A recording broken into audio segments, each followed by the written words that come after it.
Today I'm going to be reviewing Joust. This is like Crazy Balloon's younger brother in a lot of ways. But basically, this is how the game is set up. You take on the part of a bird warrior. This bird warrior is some hardcore badassery, much like the balloon protagonist from Crazy Balloon. This is actually one of my favorite all-time games. But, you know, this is actually a very unique game as well. Because what you have to do is we're not just flying around. Oh no, siree. You actually have to take to the skies on top of this bird and become a true birdman of light. It's like a warrior. Only what you have to do is you have to use your tiny little legs and your bottom. And you have to like just slam down. Just without remorse. You gotta have no remorse. You slam down on top of these other bird warriors and just like crush them into the floor. And then as you crush them into the floor, you're awarded with like some kind of bonus omelet or something. These guys must like eat a lot of eggs. But it kind of makes me wonder, you know, like these birds, how do they make more birds? Because if they even touch, one of them freaking explodes and then an egg pops out. So maybe when these birds are like, when they need to produce the next generation, how shall I put this and keep this rated PG-13? When these birds need to produce the next generation, one of them just has to explode.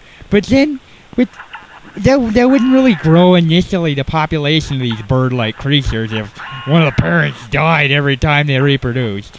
So maybe it's just like, maybe there's just like a set population of these things. Because even when the birds are killed, even when the riders are killed, the birds just run away. So maybe they're like immortals or something. But also I had other thought of my own on this game. When this came out in the 80s, this was like super realistic graphics. I mean, we were pretty much all used to Space Invaders, and they didn't look anything like real aliens. But I mean, this is exactly how people look in the 80s, man. This is like a moving photograph in the 80s. We all pretty much kind of dressed like the outfit that guy's wearing. I had that yellow shirt and those pants. And that's super high realism in the 80s. But really, this was innovative at the time. I mean, nobody ever heard of, like, jousting. You know, I had, like, horses and, like, these Clydesdale-type horses. But nobody ever thought, gee, why don't I climb on a bird that's not really made to carry its own weight, let alone mine, with my spear and jousting lance and this tiny little malformed wings? But we did it anyway, and I mean, it's kind of inhumane in a way, because you don't think the bird can really support its own weight very well. I mean, it flies like a dork when it doesn't have anybody on it, but when the night gets on it, it's like a cripple. It's like flapping its wings left and right for all it's worth, just so it can get above the other birds and not die.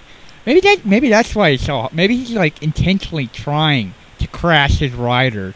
So maybe he's intentionally trying to crash his rider to get him off his back. But anyway, you know, enter my name, Ryan Samuel Burnside. It's pretty sweet stuff. Hope you all enjoyed this review of Joust.